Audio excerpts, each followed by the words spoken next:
Hola, hoy vamos a mostrar el diseño de estrategias de control y especificación para una planta de obtención de biodiesel de primera generación para nuestro proyecto de Fundamentos del Control Industrial. Nosotros somos Paulina Alister, Alex Esteban y yo, Ángela Salazar. Primero que nada vamos a mostrar los objetivos que queremos tener para nuestra planta. Primero que nada, asegurar la conversión requerida en los reactores en serie, es decir, controlando las reacciones estequiométricas, por ejemplo, también obtener el biodiesel con la pureza deseada de un 96,5% porcentaje en peso, también evitar incidentes medioambientales y mantener un proceso seguro y también mantener la continuidad operacional del proceso. Ya, primero que nada, haciendo una introducción sobre el biodiesel, en los últimos años el uso de biocombustibles líquidos ha crecido rápidamente.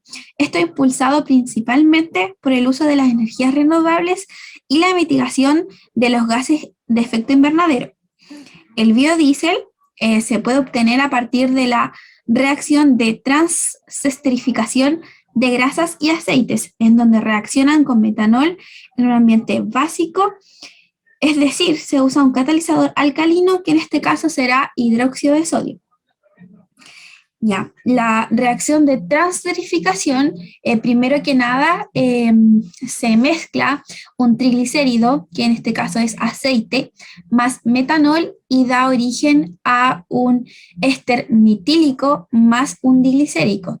Luego, este diglicérico reacciona con el metanol remanente y da como producto el éster metílico y monoglicérido, en donde luego este monoglicérico reacciona con metanol y se forma el éster metílico y la glicerina. Ocurren estas reacciones instantáneas en los reactores, en donde ahora vamos a explicar la planta donde ocurre esta reacción. Ya, primero que nada, entra la alimentación de metanol y se calienta a cierta temperatura el metanol, y también entra aceite donde también es precalentado para luego ingresar al primer reactor. En este reactor se medirán ambos flujos, el flujo de metanol y el de aceite, y serán controlados por un controlador indicador de razón de flujo, ya que para que la reacción sea eficiente, el metanol debe estar en exceso con una razón estequiométrica de 6:1. Y acá está el reactor, que está acá, y ocurre la reacción dicha anteriormente, en donde reacciona el triglicérido y metanol, se forma el diglicérido más glicerol, y así el diglicérido reacciona con el metanol remanente para obtener monoglicérido, y así finalmente se obtiene los ésteres y el glicerol. Sin embargo, como la reacción no es totalmente eficiente, se van a usar 3 reactores en serie para que se alcance la máxima conversión. Este es un reactor de tanque agitado con un enchaquetado en donde va a entrar agua enfriadora y se va a controlar la temperatura dentro del reactor con un TIC, el cual está actuando sobre una válvula a la salida del reactor. También se va a controlar la presión dentro del reactor con una válvula tipo mariposa a la salida del reactor, y se controlará el nivel del reactor mediante alarmas. También habrá un indicador de temperatura a la salida, y esta línea de producto, el cual es éster más glicerol, va a entrar al primer decantador, el cual se va a separar mediante diferencia de densidades, en donde el líquido que está en la fase pesada será el glicerol, y por arriba tenemos el éster, y será separado y se controlará el nivel del líquido mediante un controlador y actuadores válvula tipo globo en ambos casos. Luego de esto, también hay presencia de gases no condensables, los cuales serán controlados a través de un pique. A la salida del decantador Por el fondo saldrá glicerina, el cual será tratado en una posterior etapa, y por el tope saldrá el producto de éster, el cual será ingresado a otro reactor, el reactor 2, y ocurrirá lo mismo que ocurrió en el reactor 1, es decir, se controlará las razones de flujo para controlar la reacción estequiométrica a la entrada. Será un tanque agitado, en donde se controlará la temperatura al interior del reactor, también la presión y el nivel. Luego de esto, al igual que en el reactor anterior, acá saldrá una corriente con dos subproductos que entrarán al decantador y serán separados.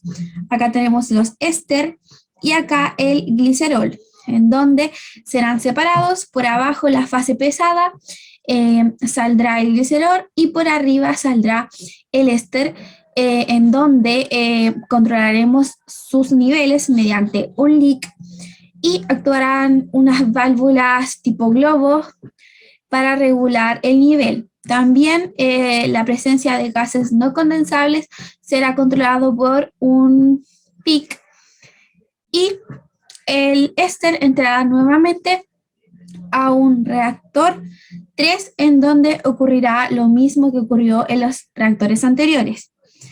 De esta forma, por acá saldrá un líquido rico en FAME, el cual será tratado en una posterior etapa.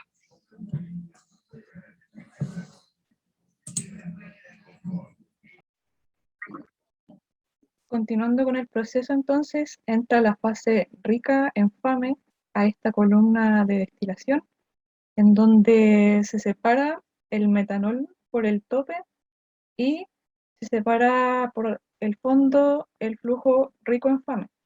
Entonces, primero es necesario que podamos tener un control en el nivel de la torre por temas de seguridad, lo cual se hace con un leak y controlando con una válvula la corriente del FAME que sale del reservidor.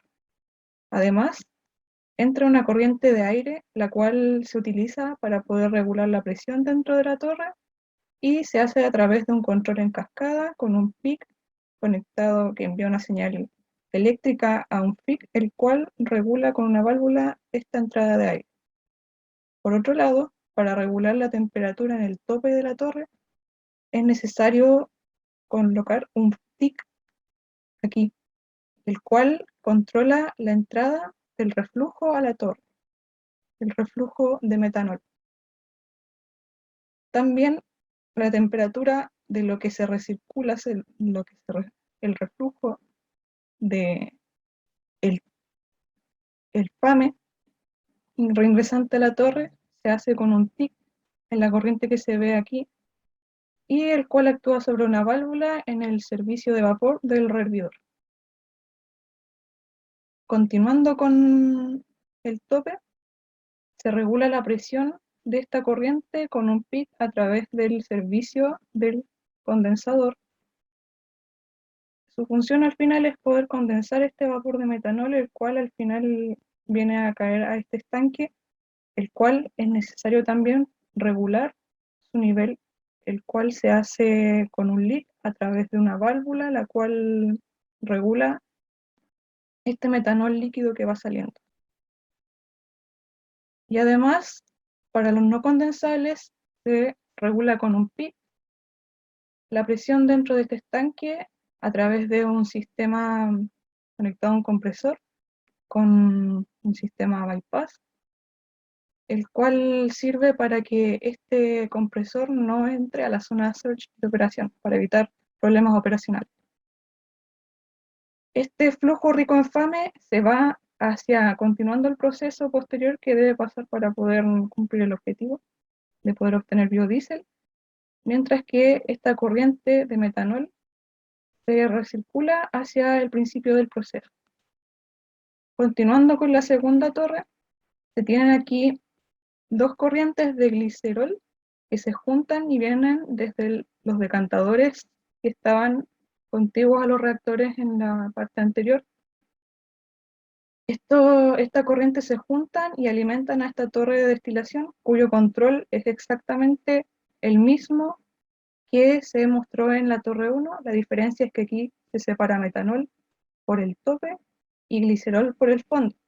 Este glicerol se aprovecha como producto, mientras que el metanol, que pasa el mismo proceso en la parte anterior, en la torre 1, se junta con el metanol que viene desde la torre de destilación 1, y esta corriente que se ve aquí es recirculada al principio del proceso para volver a comenzar. Bien, continuando con el último proceso visto, correspondiente a la torre de destilación, en la cual se obtenía una corriente líquida rica en FAME, la cual corresponde a la mezcla de ésteres. Eh, Esta es llevada por esta línea, la cual pasa por una válvula, la cual estaba sujeta a el nivel dentro de la torre. Es decir, que el nivel de la torre, dependiendo del nivel que se tenga, se iba a ir regulando el flujo de FAME. Bueno, luego pasando por esta misma línea, eh, se llega a esta segunda válvula, la cual está conectada a un medidor de temperatura, al PIC 201. Esta mide la temperatura en la corriente de metanol, que es utilizada en el proceso de esterificación dentro de los reactores Cistior, lo cual había sido mencionado en una primera instancia. Esto con el fin de asegurar que la temperatura del metanol en la mezcla sea la adecuada. Ya, luego de pasar por este primer intercambiador, se enfrenta a un segundo intercambiador, pero esta vez con una corriente de aceite, la cual correspondía a la corriente de alimentación de esta planta. Esto con el fin de precalentar la corriente de aceite y que se produzca una buena reacción en los reactores. Luego pasa por un tercer intercambiador de calor, el cual esta vez utiliza una corriente de servicio correspondiente a agua. Se regula el flujo de esta corriente dependiendo de la temperatura que sostenga la salida del intercambiador. Esto con el fin de tener una temperatura adecuada, eh, con la cual debe entrar al reactor de neutralización. En estos circuitos de intercambio de calor se aprovechó la carga térmica que se había obtenido en las torres de destilación. Bueno, antes de entrar al reactor de neutralización, se le realiza una medición del flujo a través de un FI 301. Este reactor también se le agrega una corriente de ácido clorhídrico, la cual también se le mide el flujo a través de un FI 501.